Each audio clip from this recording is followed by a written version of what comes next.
Hello, this is Chiak, and we are playing the Testament of Sherlock Holmes. This was the runner-up in the previous mystery-themed poll of which game I should play. The Charnel House trilogy was a lot shorter than I thought it would be, so we're gonna play the second runner-up, which is this one.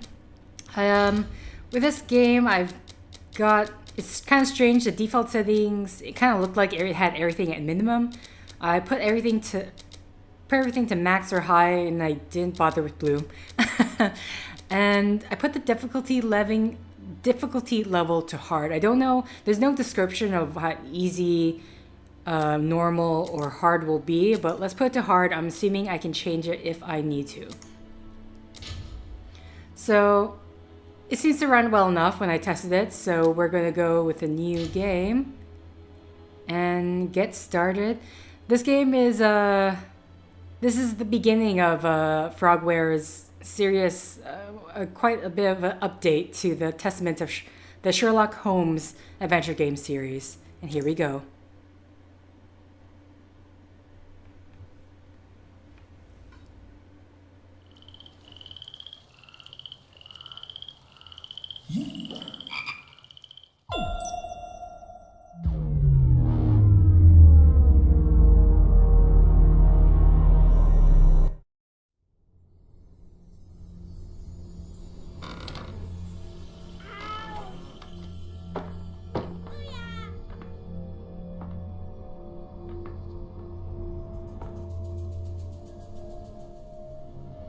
Yeehaw!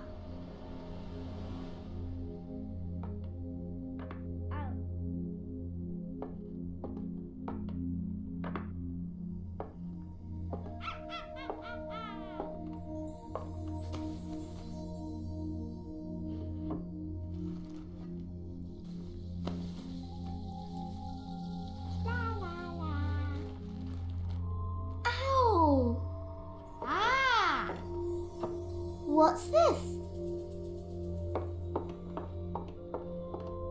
No.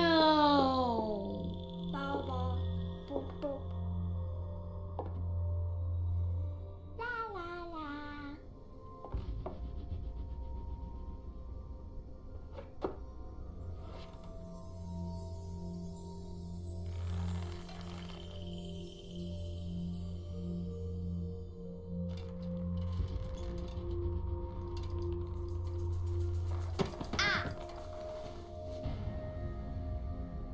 Ooh.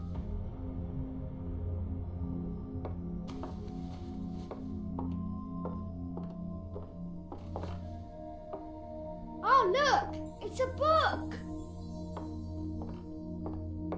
Maybe it's a book about pirates with a treasure map. No, I don't think so. I wish that I had seen through all your lies. Oh, start from the beginning, not the middle. And so I decided to pick up my pen to relate the most disturbing episode of my life thus far.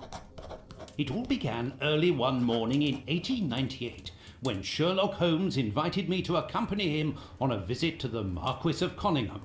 I love that the little girl didn't even flip to the front of the book.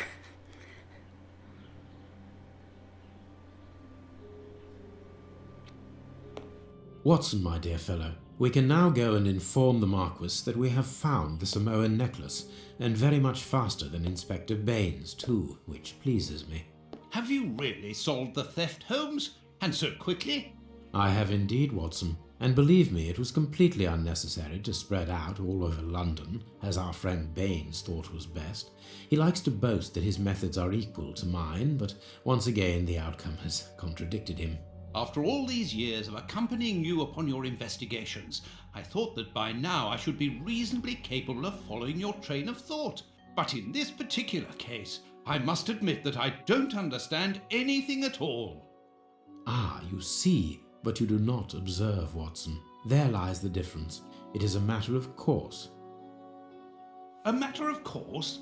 In the middle of the night, when everyone is fast asleep, the service bell within that room rings out and alerts the servants.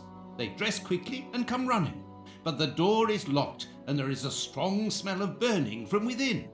A few seconds later, the master of the house himself, the robbed Marchioness's husband, the Marquis of Conyngham, arrives and unlocks the door using the sole key.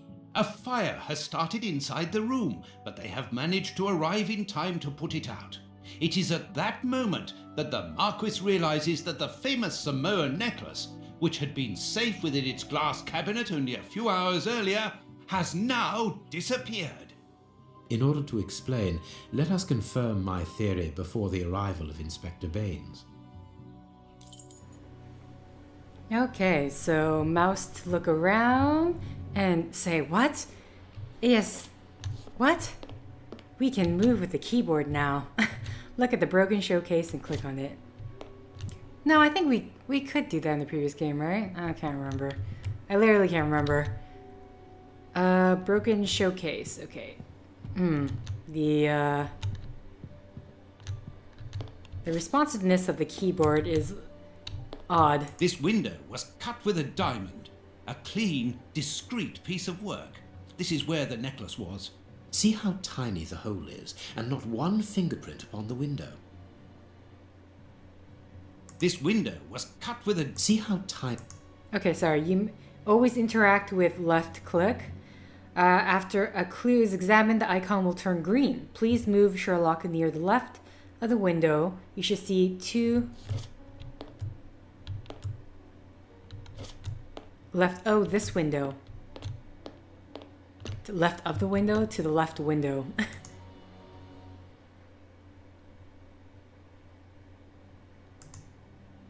Validate.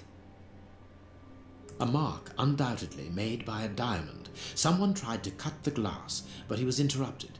Therefore, the thief tried to escape through the window, but he was interrupted. How would he try to escape, though? It's like not that big of a hole. All the windows are locked. They've not been forced. Okay, we go to the chimney. There will be a hand icon. You will see a hand icon on the magnifying glass. Take it by clicking on it. Ah, here we go. The ghostly hand. You can open your inventory by clicking the right mouse button. While playing, you can always activate any of your items from your inventory by rolling the central wheel of your mouse. Okay. Ah, okay. And then... I think it'll be easier just to... Okay, near the piano, some music scores are on the floor. You can activate an item by clicking it in your inventory or directly in the game by scrolling the center wheel. Okay, so use the magnifying glass on the scores near the piano. Let us examine the crumpled scores that have fallen off the piano. Are we going to get a footprint?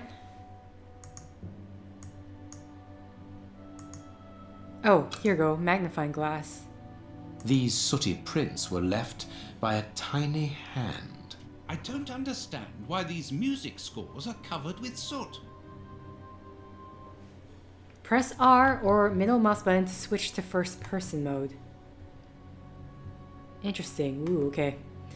To move your character, just left, click on the destination you want to reach. To run in the desired direction, double click somewhere.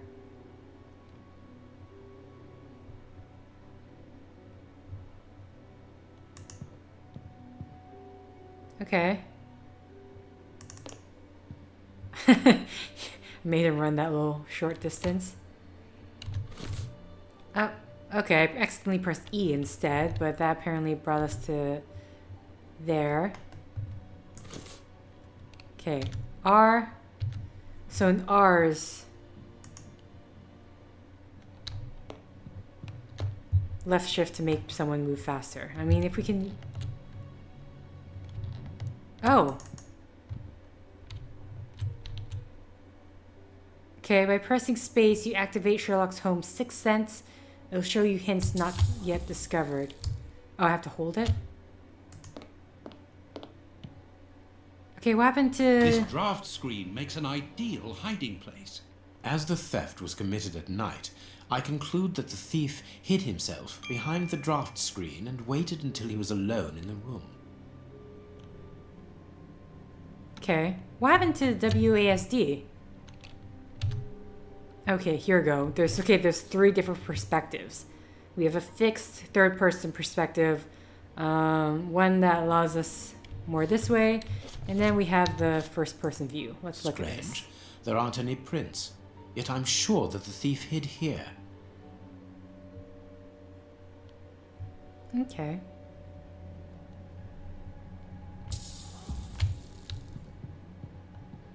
Oh, it's a lot of things to look at. A candle. It must have fallen from the chandelier. Not very well kept, this aquarium. I can see a dead fish floating on the surface.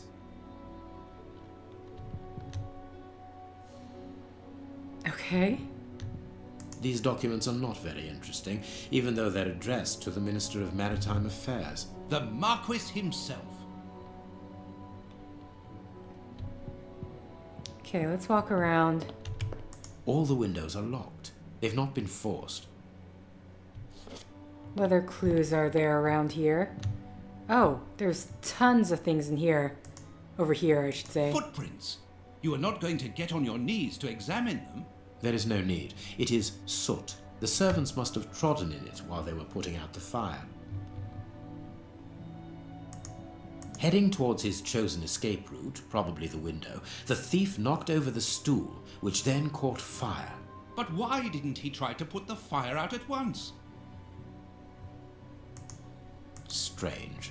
There are some objects here that have been knocked over. The fire started here, just beneath the bell pull. Whoever pulled the cord would have had his feet in the fire, unless it was pulled before the fire started. Okay. The chest wasn't opened. The necklace wasn't in it. That's it? Okay, well, we'll continue. What do you think, Holmes? Let us search the room before the police get here. We might throw some light onto all this. Okay. So... Oh boy, okay, yeah.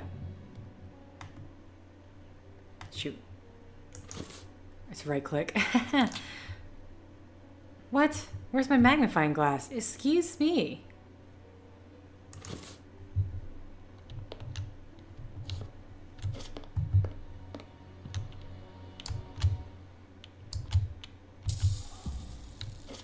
Literally just the door, or maybe the handle to the door. When the servants arrived at the door, having been alerted by the bell, they saw evidence of the theft and the fire, but they didn't see the thief. This door is very hard to force. The Marquis is the only person to have the key.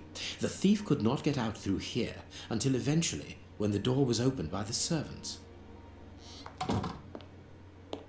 Ah, Mr. Holmes, you're already here. Good morning, Inspector. You've arrived just in time. Scotland Yard arrives like the cavalry, always in the nick of time. Ah, but I know that satisfied expression, Mr. Holmes. Have you already solved the case? It's possible. We have retraced the thief's rather unusual footsteps. He is a true acrobat. But what I cannot understand is that when the servants entered the room, there was no one to be seen. An acrobat, perhaps, but an invisible one? I do not think so. The only explanation is that the thief escaped before the servants arrived. I don't know how, but there is no other way. He climbed Half the a point chandelier. for the doctor, nil for the inspector. I am pleased to see that you find the situation amusing, Mr. Holmes. Very well then, explain. Dr. Watson was correct when he mentioned acrobatics, but he is mistaken about the nature of the acrobat. As for you, Baines, you're quite incorrect, as the thief was in the room when the servants entered. Explain, for heaven's sake, Mr. Holmes. Watson, how could a thief be missed in the middle of 8 men? I don't know.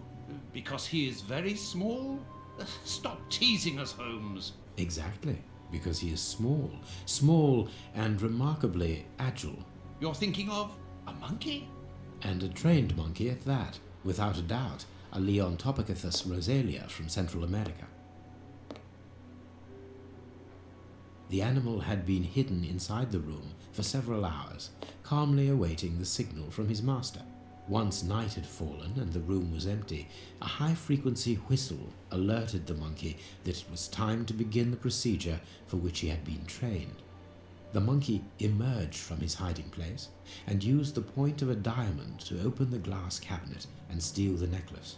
He headed across to the window by the chimney, but knocked over the stool, which in turn knocked aside the fire guard and started the fire. The frightened monkey jumped from the chimney by swinging from the bell pull, thus alerting the house servants. He then went to the window and began to use his diamond to cut a hole, but was interrupted by the staff trying to gain entry via the door, and he panicked again. He ran across the piano, scattering the music scores onto the floor, before hiding inside the chandelier, knocking over a candle. Finally, the servants and the Marquis entered the room, leaving the door open while they put out the fire. It was during the confusion that our agile little thief made his escape through the doorway. As simple as that. A brilliant explanation. Bravo, Holmes. And the necklace? I can see it from here, my friends. It's right in front of us. We have searched the room from top to bottom, Holmes. How were we unable to find it? Because we paid insufficient attention to the only victim of this affair. What victim? No one is dead? Yes, Watson, a poor goldfish whose destiny was to die, crushed by one of the most precious necklaces in England. The aquarium is just beneath the chandelier. I understand. The little monkey had likely hung the necklace around its neck and lost it when he leapt from the chandelier. The jewels fell into the aquarium, where they remain now.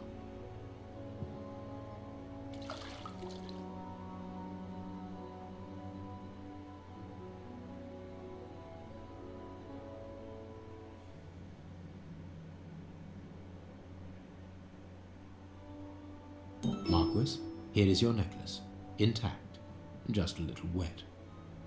Mr. Holmes, this brilliant demonstration does credit to your reputation. Thank you so much, Marquis. Do you wish to verify the authenticity of your jewel? No, I recognize it. I have spent many hours admiring it, you know. Good. I will return it to its box and... Inspector, a bank has just been held up. You must follow me at once. Orders of Scotland Yard. What times? Sirs, duty calls. My regards, Marquis. And well done again, Mr. Holmes. There, the necklace is in its box. We've lost enough time here. Let's go home, Watson. Ah, very well, as you wish. A good day to you, Marquis. With pleasure, gentlemen. And once again, thank you. So he was able to tell the exact species of the monkey from the print of the suit on the music notes.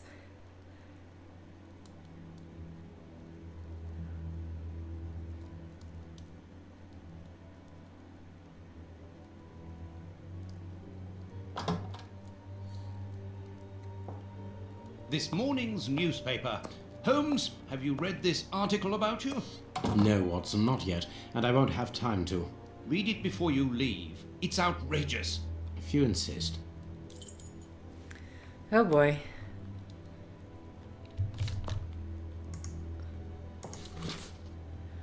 Okay, so this is an 1898 Globe Explorer newspaper. Sherlock Holmes at the home of the Marquess of Conham. The investigation is a fiasco. Yesterday, the celebrated detective Sherlock Holmes was invited to the manor of the Marquess of this guy's name to supply his conclusions following his investigation into the disappearance of the priceless Somian necklace. It should be recalled that the lady called in the detective after the police appeared flummoxed in the face of the astonishing circumstances surrounding the theft. Indeed, the valuable piece of jewelry disappeared while the door to the room in which it was displayed was locked. The alarm was raised by the servants, alerted by the room's service bell ringing out during the night. When the Marquess, the only person in possession of the key, opened the door, everyone rushed in to extinguish a fire that had started before it was noticed that the necklace had mysteriously vanished. The most astonishing factor is that no thief was found within the room, and all the exits were closed. As usual, Mr. Holmes resolved the case in the twinkling of an eye, and the jewel was recovered. I will not waste my time on the various explanations as to the disappearance because I would prefer to draw your attention, dear readers, to the last surprising development in the case. Following the departure of Sherlock Holmes, who placed the necklace in the safe himself, the Marquis noticed that the jewel was nothing but a poor copy of the original.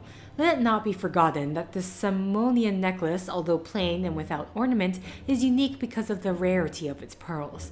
Pearls which are found only in small parts of the lagoon of the archipelago of the same name, and to which scientists attribute their exceptional quality to the strong density of crystal of aragonite that they are made of.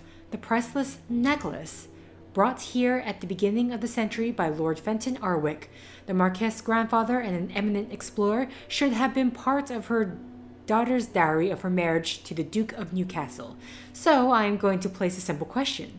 Should we not, in all open-mindedness, ask ourselves if the necklace was not simply and deliberately exchanged for a fake by Mr. Holmes himself?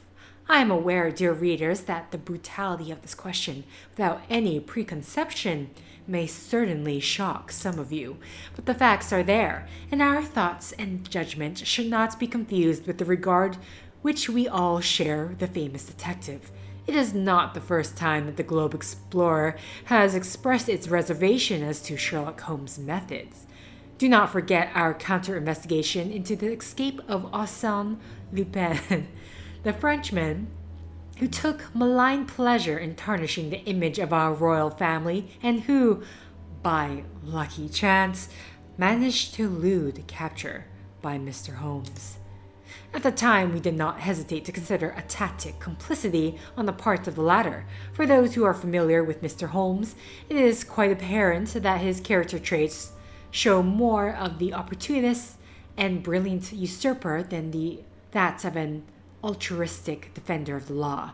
I would draw the attention of our readers to the suggestion that the description of this gentleman provided by his friend, Dr. John Watson, through his stories is a long way from the truth. Indeed, his behavior is derisive, contemptuous, haughty, and offensive towards the police, and in particular towards Inspector Baines, replacing Inspector Lestrade, who is currently convalescent, and a habitual abuser of narcotics such as heroin and cocaine.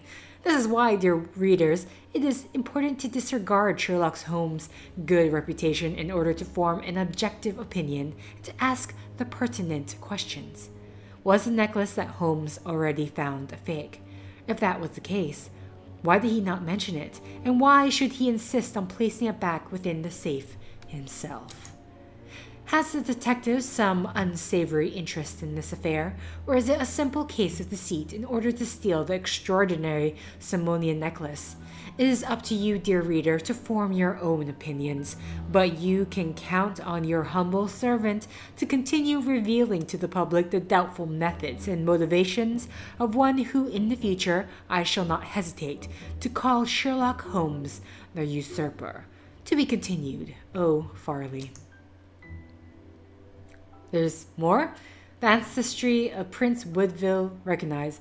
The Lords Committee, set up in order to verify Prince Woodville's legitimacy, made its conclusion public last night. Without surprise, the prince's title was confirmed. As rumors suggested, in return of an unfavorable opinion by the committee, the prince would have abandoned any claim to the inheritance of the present royal family, as well as any political activity. The young man, now aged 28, read history and law at Oxford with a diploma in philosophy. He spent most of his childhood in France, where he acquired a considerable knowledge of the culinary arts. For those who might think this a handicap when integrating into British high society, let me remind you that he is also outstanding in the polo field and plays the bagpipes quite beautifully. Finally, we should add that lately he has become actively involved in charity work and aiding the poor. G.B. Good. Okay. Prince Woodville, French culinary expert and bagpipe player, might be our next king. That's not so shocking, my dear fellow. You know exactly to which article I'm referring, Holmes. How can Farley dare to tarnish your reputation like that?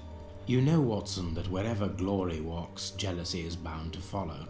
As for the forgery of the necklace, I suspect that we shall soon be enlightened in this regard. Come in, Inspector Baines, the door's open. Ah, Mr. Holmes. How did you know I was here? You are one of our rare visitors who avoids the second-to-last step of the stairs, which creaks dreadfully. And if I add the clinking of the handcuffs at your belt, to what do we owe the pleasure of your visit, Inspector? Have you read that, Rag? Inspector, I assume that you have the fake necklace with you. It's why you're here. Your superiors would like me to examine it. Indeed. They would like you to confirm or deny putting this fake in the box. Can't that wait? I must go to the house of Lord Peregrine Maitland, the Bishop of Knightsbridge. Okay. Inspector, can you explain this slander? Has the necklace of the Samoas really been replaced by a fake?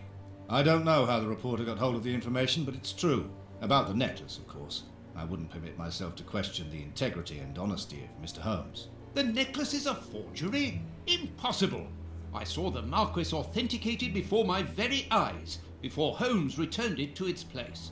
Mr. Holmes, the Marquis believes Osmond Farley's theory. I shouldn't be surprised if the reporter isn't behind all this slander about you. He's a freelancer, well known for his explosive and subjective articles. In any case, the Marquis assures us that you were the last person to have the necklace in your hands. Let's return to the Marquis's house, Holmes. I'm sure that we'll have no trouble in taking apart this theory. It is unnecessary. Such allegations collapse on their own, like one of Mrs. Hudson's soufflés. Let us leave the police to solve this problem and turn our attention to the matters in hand. Perhaps you are right, Holmes. Okay. And the Marchioness? She is beside herself. Without the necklace, her marriage is compromised. It is the principal item of the young woman's dowry. What a lovely marriage. I'm sorry, was that sarcasm from you, Watson? Holmes, forgive me for insisting, but don't you want to examine the fake jewellery? Watson, I have an appointment, and it's out of the question that I arrive late. It will only take you a couple of minutes. You really must quell the suspicions put forward in this appalling article. If you will allow me, Inspector. Be my guest. Very well. Oh boy. What should we do next, Holmes? Okay, nothing there. No, him. What do you think, Holmes? Oh, the necklace is right there. Well. What should we do next, No, Holmes? no. The hand. The hand.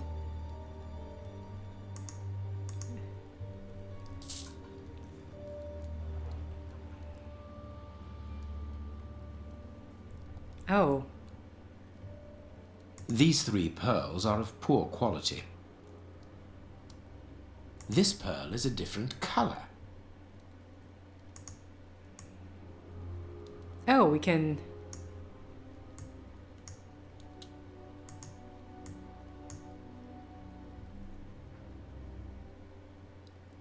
This pearl is too small.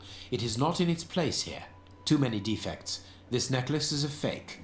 This is nothing but a vulgar copy, and at a glance it would appear that the forger has intended for it to be seen as such. How could we have been fooled by such a blatant imitation? I don't understand. Yes, how is it possible? Holmes, do you have a theory about this? I have absolutely no idea. You insisted that I examine the necklace, and I have done so. Now it is important that I keep my appointment.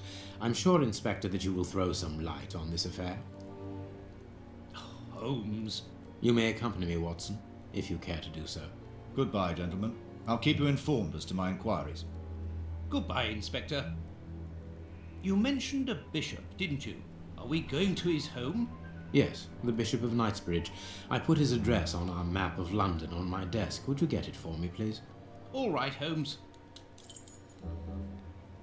I'm controlling Dr. Watson. Of his desk. I really don't... Oh. Whoa, there are so many things to look at. Hospitals and dispensaries in London. Do I need to look at all this And stuff? this is how my dear friend and colleague treats his clients' letters. Then maybe I just want to have a look to see how in the world. The harpoon that was used to kill Black Peter. A horrible murder.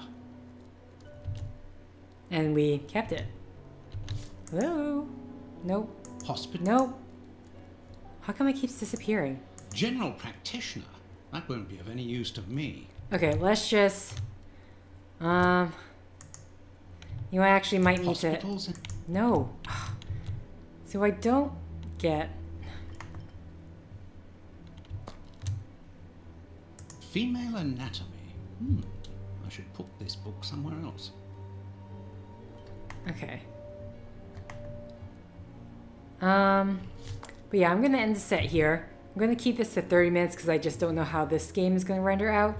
So thank you for liking if you like. Thank you for commenting if you commented. Thank you for subscribing if you subscribed. Thank you for favoriting if you favorited. Thank you for simply clicking on this video. Until next time, guys. See ya!